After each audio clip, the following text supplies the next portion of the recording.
Thanks. Welcome. അമ്മാവനെന്താ ഇവിടെ? അമ്മാവൻ നിന്നെ കാണാൻ വന്ന. തീപ്പെട്ടി കളയണ്ട, കൊള്ളിയുണ്ട്. അതെ ശരിയാ, കൊള്ളിയുണ്ട്. അമ്മാവൻ ബീഡി വലിക്കോ? അല്ല തീപ്പെട്ടിയും കൂടെ നടക്കുന്നോണ്ട് ചോദിച്ചാ. മോനെ ചന്ദ്രഹാസ, ഈ തീപ്പെട്ടിക്കും കൊള്ളിക്കും ഒരു കടങ്കഥയുണ്ട്, അറിയാമോ? തള്ളയെ കുത്തി മകൻ മരിച്ചു എന്നല്ലേ അമ്മാവ? അത് പണ്ട്. തന്തയെ കുത്തി മകൻ മരിച്ചു എന്നാ ഇപ്പോ. എങ്ങനുണ്ട്, കൊള്ളാം? വന്നേ. നല്ല അസല മഴയാണ്. പിന്നെ ഒരു അത്യാവശ്യ കാര്യം ഉണ്ടായിരുന്നു. ഈ വരുന്ന 24-ാം തീയതി എങ്ങനെ, നീ ഫ്രീ ആണോ ആവോ? എന്താ? അല്ല, ഫ്രീ ആണെങ്കിലേ ചോറ്റാനിക്കര ക്ഷേത്രം വരെ ഒരു 11-20 AM വന്നാൽ കൊള്ളായിരുന്നു. എന്താ കാര്യം എന്ന് പറ. സിമ്പിൾ. അന്ന് നിന്റെ കല്യാണം 11:30 മുഹൂർത്തം.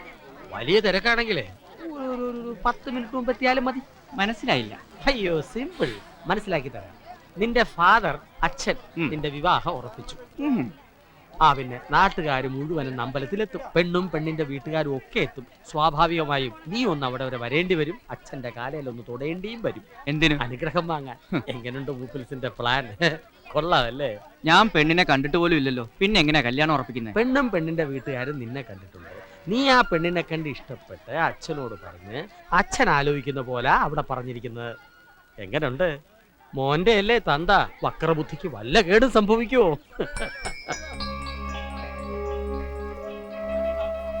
പിന്നെ നിങ്ങൾ അച്ഛന്റെ മോന്റെയും കഥയൊന്നും ആ പെണ്ണിനും അവളുടെ വീട്ടുകാർക്കും അറിയില്ല. അപ്പൊ അവങ്ങളെ വെറുതെ വിഷമിപ്പിക്കരുത്.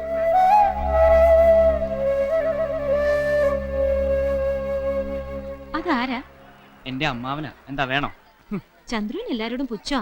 അച്ഛനും കുടുംബമൊന്നും ഇല്ലാത്തവർക്ക് അതിന്റെ ഒക്കെ വില അറിയൂ. ഓഹോ, എങ്കിൽ ആ വില ഇങ്ങ് തന്നിട്ട് എല്ലാവരും മൊത്തമായിട്ട് അങ്ങ് എടുത്തോ.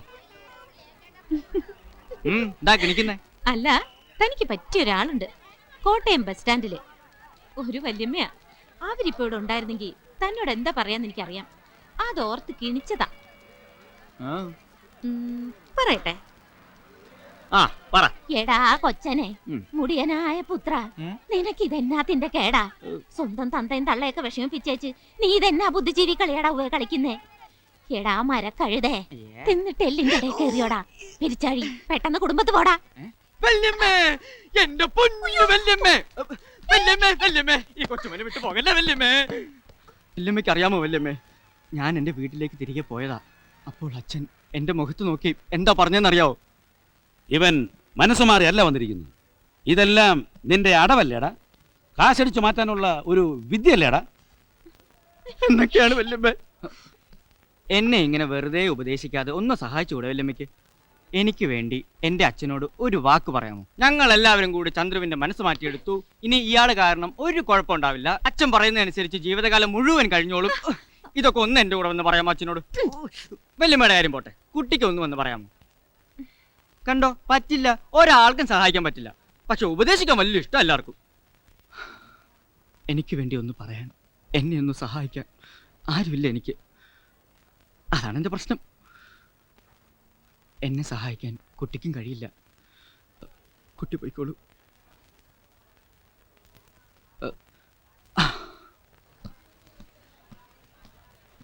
ഞാൻ വരാം. ഞാൻ പറഞ്ഞാൽ നിങ്ങളുടെ അച്ഛൻ വിശ്വസിക്കുമെങ്കിൽ ഞാൻ വന്ന് പറയാം.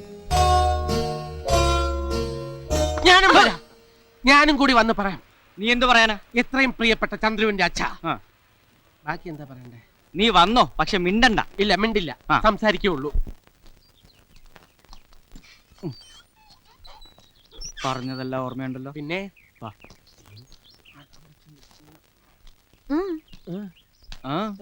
എന്നാ വാ.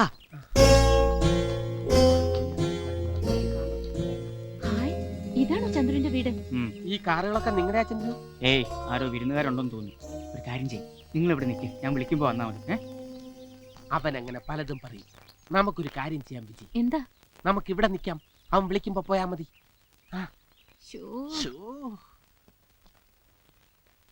നമ്പ്യാർക്കറിയാലോ, എന്റെ ഒരേ ഒരു മോള. അതുകൊണ്ട് തന്നെ ആഡംബരങ്ങളൊക്കെ ലേശം കൂടുതലായിരിക്കും. അയ്യോ, അതിനെന്താ? കല്യാണത്തിന് മന്ത്രിമാരും MLA മാരും ഒക്കെ കൂടുന്നത് കൊണ്ടേ. അത് കല്ലല്ലേ, നല്ല ഒറിജിനൽ ഡയമണ്ട് ആണ്. ഈ മന്ത്രിമാരും MLA മാരും ഒക്കെ കൂടുന്നത് കൊണ്ട്. ഒറിജിനൽ എന്താ പറഞ്ഞു കഴിഞ്ഞാല്? Original diamond. ഒറിജിനൽ മന്ത്രി. മന്ത്രിമാരും ഒറിജിനൽമാരും ഒക്കെ കൂടുന്നത് കൊണ്ട് രണ്ടു മൂന്ന് ആനയും വെടിക്കെട്ടും ഒക്കെ ഒറിജിനലായിട്ട് വേണമെന്നുണ്ട്. അത് കൊള്ളാം. കല്യാണം നടന്നില്ലേലും ആരും മുഷിയില്ല. പൂരവും വെടിക്കെട്ടും ഒക്കെ കാണാലോ. ഈ ചർച്ച ഇവിടെ വെച്ച് അവസാനിപ്പിക്കുന്നതാണ് എല്ലാവർക്കും നല്ലത്. അച്ഛൻ പറഞ്ഞ പോലെ എന്റെ ഇഷ്ടപ്രകാരമല്ല ഈ കല്യാണം ആലോചിച്ചിരിക്കുന്നത്. എങ്ങനെയുണ്ട്? സമ്മതിച്ചിരിക്കുന്നു. സ്വന്തം മകനെ ഇത്രത്തോളം മനസ്സിലാക്കിയിട്ടുള്ള ഒരു അച്ഛനെ ഞങ്ങൾ ആദ്യമായിട്ട് കാണാം. താൻ ഇങ്ങനെ പറയുന്ന അച്ഛനിപ്പോ പറഞ്ഞതേ ഉള്ളൂ.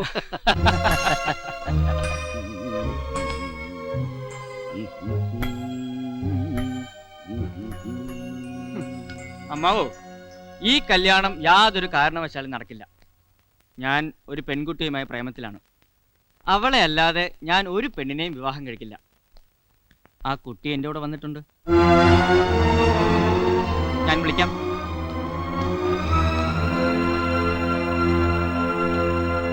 ഞാൻ മനസ്സ് മാറി തിരിച്ചു വന്നു എന്ന് പറഞ്ഞിട്ട് അച്ഛൻ വിശ്വസിക്കുന്നില്ല. ഞാൻ വിശ്വസിപ്പിക്കാടാ. വേണ്ട, തനിക്ക് വിശ്വസിപ്പിക്കാമോ? ആ.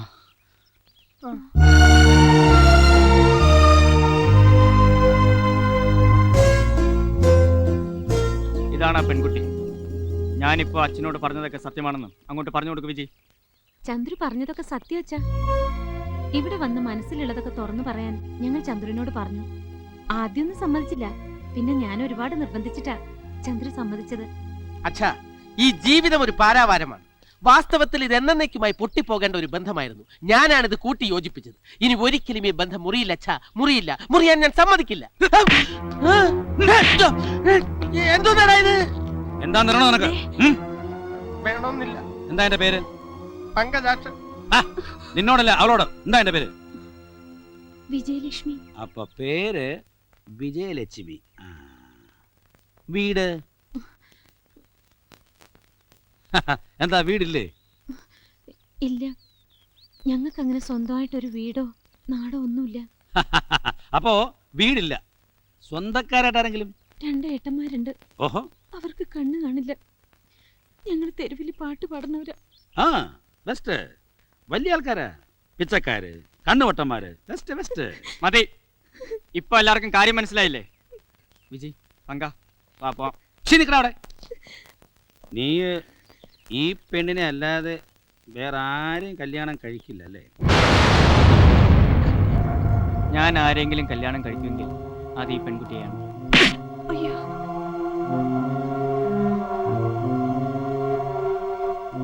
നിങ്ങൾക്ക് ഇവിടെ എന്താ കാര്യം? അയ്യോ, എന്താ കാര്യം? പറഞ്ഞു കേട്ടില്ല നമ്മുടെ പുന്നാരമോൻ. ഈ കല്യാണം നടക്കില്ല. എന്റെ മോൻ നല്ലൊരു സംബന്ധം കൊണ്ടുവന്നിരിക്കുന്നു. പാവം സ്ത്രീധനായിട്ട് കിട്ടും. എസ്സേനുണ്ട് കുരുടന്മാർ.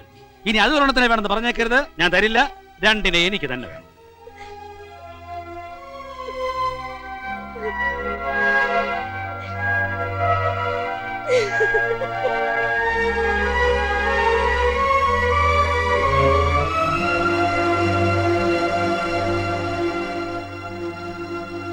മോനെ,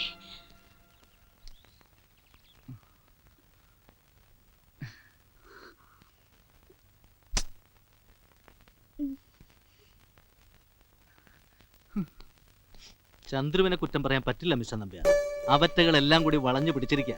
എന്തെങ്കിലും ഉടനെ ചെയ്തില്ലെങ്കിൽ നിങ്ങളുടെ മകനെ നിങ്ങൾക്ക് ജന്മത്ത് തിരിച്ചു കിട്ടില്ല.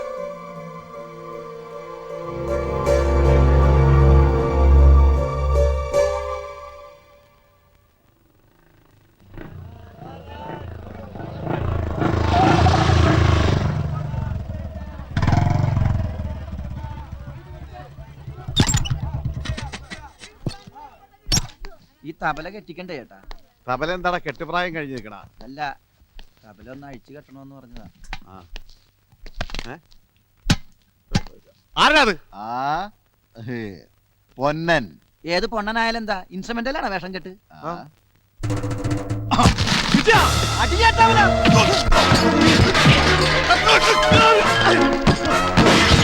ആരാത്?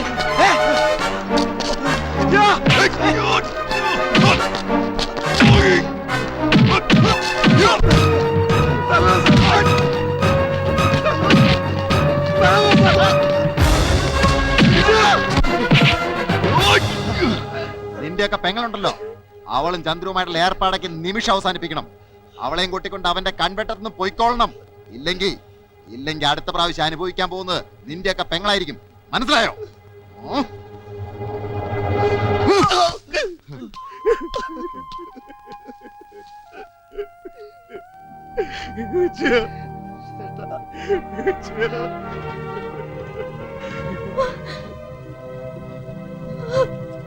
ഏട്ടാ മോളെ, എന്താ ഏട്ടാ? ഞങ്ങൾക്കറിയില്ല മോളെ. എന്താ ഏട്ടാ ഇത്?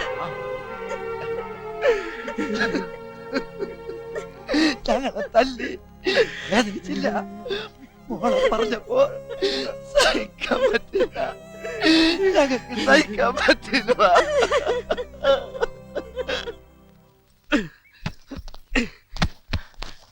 ഇറങ്ങി പോടാ. എടാ, സ്വന്തം കൂടപ്പിറപ്പിനെ പോലെയാണ് ഇത്രയും നാളും ഞാൻ നിന്നെ കരുതിയത്. ഒരുപാട് ബഹുമാനിക്കുകയും ചെയ്തു. നിന്നെ പോലെ ഒരുത്തന്റെ കൂടെ കുറെ കാലം കഴിഞ്ഞതിന് എനിക്ക് നരകത്തിൽ പോകേണ്ടി വരുവാടാ. പോടാ, എങ്ങോട്ടെങ്കിലും പൊക്കോ. പക്ഷെ ഒരു കാര്യം ഓർത്തു, എവിടെ പോയാലും നീ ഗതി പിടിക്കാൻ പോകുന്നില്ല. അത്രയ്ക്ക് ദുഷ്ടനാണ് നീ. ദുഷ്ടൻ.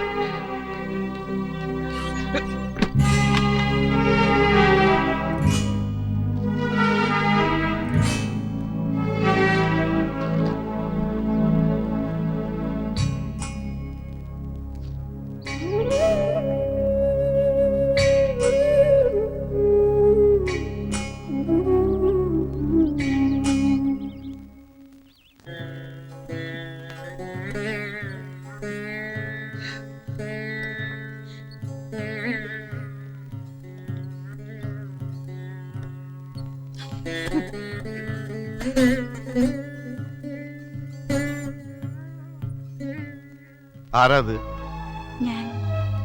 ഞാൻ ചന്ദ്രന്റെ അമ്മയാണ്. ഇനിയിപ്പോ എന്താണാവോ വേണ്ടത്? എന്താ തല്ലാൻ ഇനി ആള് വരുന്നുണ്ടാ? ഞങ്ങള് പൊയ്ക്കോളാം, എങ്ങോട്ടെങ്കിലും പൊയ്ക്കോളാം. അതിനി ആരും വന്ന് പറയണ്ട. ഒരു കാര്യം നിങ്ങൾ മനസ്സിലാക്കിക്കോ, ഞങ്ങളുടെ പെങ്ങൾ ഒരുത്തന്റെയും പുറകെ പോവില്ല, ഒന്നിന്റെയും പുറകെ പോവില്ല. ചതിച്ചതാണവൻ. നിങ്ങളുടെ മോനുണ്ടല്ലോ, ഞങ്ങളുടെ പൊന്നുമോളെ ചതിച്ചതാണ്. ഗതി പിടിക്കില്ല അവൻ. എവിടെ പോയാലും ഒരു കാലത്ത് അവൻ ഗതി പിടിക്കില്ല. അവനെ ശപിക്കരുത്. നിങ്ങളൊക്കെ കരുതുന്ന പോലെ അവൻ അച്ഛനെ ധിക്കരിച്ച് തോൽപ്പിക്കാൻ വേണ്ടി കാട്ടിക്കൂട്ടുന്നല്ല ഇതൊന്നും. വേറെ നിവൃത്തിയില്ലാതെ ചെയ്തു പോകുന്നതാ. എന്റെ മോൻ രാവും പകലും ഇല്ലാതെ തെരുവിലും ബസ് സ്റ്റാൻഡിലും ഒക്കെ കഷ്ടപ്പെടുന്നത് ഞങ്ങൾക്ക് വേണ്ടിയാ. അവന്റെ അച്ഛന്റെയും മറ്റെല്ലാവരുടെയും കണ്ണു വെട്ടിച്ച് എന്നും എന്റെ മോൻ വീട്ടിലെത്തും. അവന്റെ കണ്ണീരും വിയർപ്പും വീണ കുറെ ചില്ലറ തുണ്ടുകളും ഒരു പിടി അരിയുമായിട്ട്. അതുകൊണ്ടാ ഞാനും എന്റെ മോളും അദ്ദേഹം കഴിഞ്ഞു പോകുന്നത്. ചന്ദ്രുവിന്റെ അച്ഛൻ പറഞ്ഞ അങ്ങനെയല്ലല്ലോ. വലിയ ഫാക്ടറിയും ബിസിനസ്സും ഉണ്ടായിരുന്നു. ഈ പറയുന്നതെല്ലാം ഒരിക്കലുണ്ടായിരുന്നു. പക്ഷെ ഇപ്പൊ ഞങ്ങൾ താമസിക്കുന്ന വീട് പോലും നഷ്ടപ്പെട്ടുകൊണ്ടിരിക്കുക.